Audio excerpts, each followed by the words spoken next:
Assalamualaikum warahmatullahi wabarakatuh. Ketemu lagi dengan Kak Furkon di channel Arif Furkon. Pada video kali ini Kak Furkon kembali berbagi informasi up to date ya seputar P3K 2024. Bagaimana kabar Bapak Ibu? Semoga senantiasa dalam keadaan sehat dan diberikan kelancaran di segala aktivitasnya. Oke, langsung saja kita ke informasinya Bapak Ibu ya. Di sini ada kabar bahwa banyaknya formasi CPNS 2024 yang kosong ya dari cpns.com ya. Formasi CPNS 2024 kosong lumayan banyak. Nah, di sini apakah P3K itu lebih besar? Hanguskah? Nah, jadi ini kabar yang cukup mengembirakan ya untuk formasi kosong bisa diisi oleh teman-teman dari P3K tentunya ya Bapak Ibu ya. Untuk mengisi untuk yang belum ke bagian formasi tentunya Bapak Ibu ya. Oke. Nah, di sini Bapak Ibu bisa perhatikan ada informasi dari BKN ya. Badan Kepegawaian Negara BKN ini sudah merilis ya data pelaksanaan CPNS 2024 dan P3K. Ternyata ada sebanyak 397.631 formasi CPNS dan P3K yang kosong atau notabene tidak ada pelamar. Dari jumlah tersebut sebanyak 67.000 itu di CPNS 2024 kosong dan 329.000 ini di P3K kosong. Luar biasa Bapak Ibu ya. Tidak ada pelamar.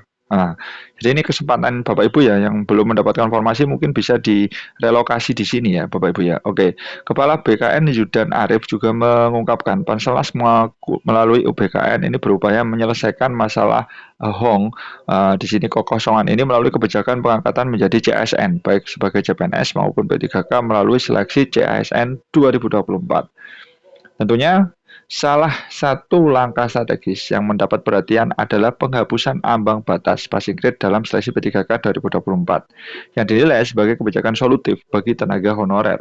Bahkan lebih lanjut mengenai perkembangan seleksi CSN 2024 sendiri, Bapak Yudan juga menyebutkan dari total alokasi formasi CPNS ini 240.000 sekian, di mana ada 178.000 formasi ini sudah terisi setelah peserta dinyatakan lulus dalam seleksi SKD dan SKB. Tentunya dengan kata lain tingkat keterisian formasi CPNS itu sudah 72% sekian kata Bapak Yudan Selasa kemarin. Tentunya selain itu total formasi yang dialokasikan untuk seleksi P3K ini 1.006.000 sekian formasi. Bahkan jumlah pelamar yang memenuhi syarat itu mencapai 1.300.000 ya Bapak Ibu ya. Dari jumlah tersebut 676.000 dinyatakan lulus sebagai P3K. Alhamdulillah Bapak Ibu ya. Jadi ini adalah optimasi pemerintah ya untuk memanfaatkan formasi kosong ya yang ada supaya teman-teman itu nanti mendapatkan formasi seperti itu Bapak Ibu ya. Nah di sini apa sementara ada 329.000 ya.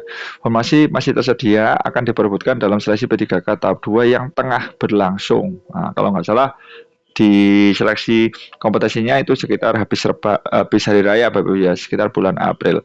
Jadi masih cukup banyak formasi yang tersedia. Honorer yang mengikuti seleksi P3K tahap 2 bisa berkompetisi mendapatkan formasinya. Seperti itu.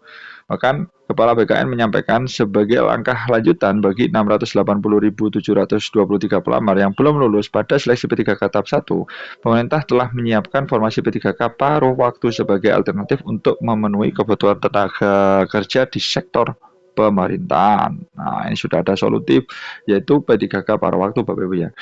Terkait kebutuhan ASN, Bapak Yudan mengungkapkan juga pengadaan CSN 2024 dialokasikan untuk memenuhi kebutuhan pegawai ASN terutama keterkaitannya dengan ASN yang memasuki usia pensiun. Bahkan terhitung data di 31 Desember 2024 menunjukkan total ASN berjumlah 47.700. Ini terdiri dari PNS dan P3K. Nah, ternyata dari angka total tersebut diproyeksikan 961.000 pegawai ASN akan memasuki masa usia pensiun. Oleh karena itu, pengadaan ASN 2024 sebelumnya bertujuan untuk memenuhi kebutuhan ASN secara tepat sasaran serta meningkatkan kualitas pelayanan publik. Nah, jadi ini adalah efisiensi untuk formasi kosong supaya diisi ya oleh teman-teman karena banyaknya ASN yang pensiun. Seperti itu dulu informasi dari Kak Furqan, mudah-mudahan bermanfaat. Wassalamualaikum warahmatullahi wabarakatuh.